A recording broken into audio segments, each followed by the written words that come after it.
So, Gianni, how did we come up with our idea? It went through a lot of different stages in the design period. There was a steampunk phase and a Hanukkah phase and a drone metal phase. We eventually landed on European paganism.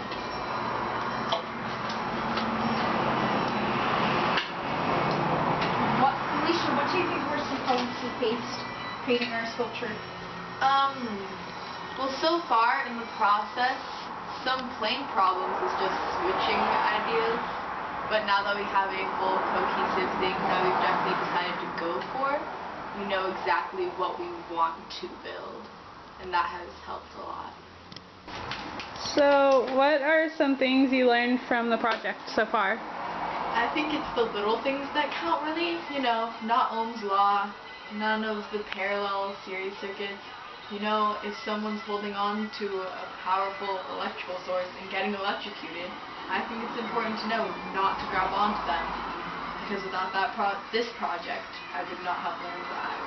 Like, you need to just wrap a towel around them and pull them off. What were some of the things you've learned from this project? One of the things that I learned from this project was that in circuits you have parallel resistors, but then again you also have series resistors, and I learned that the series resistors were the ones that were like following a path, and they were all sort of like looping and following the leader, as in contrast to the parallel, which is you would have one here and the other one would be parallel, just like it's saying, and that you would add your series resistors to get the total resistance, and for your parallels you would have to follow a formula that's different from adding up your series, and that's one of the things that. So what are the most challenging parts so far? The math, you know, the science, scientific studies, man.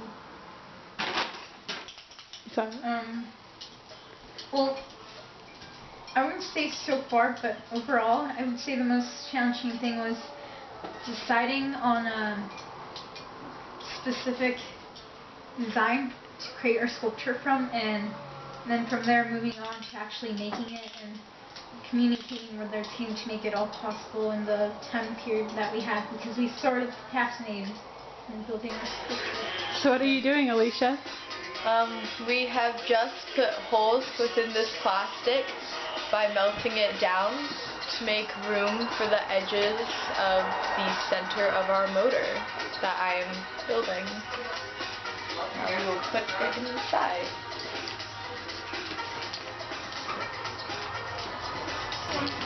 So Gabe, why isn't the music thing working? I don't know.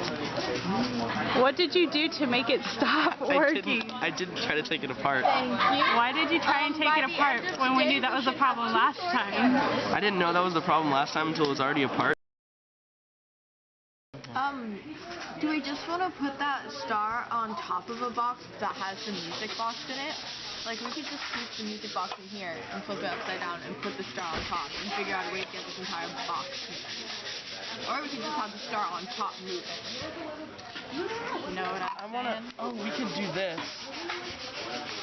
Have the wires there and have all the components under this box. Yeah. Okay.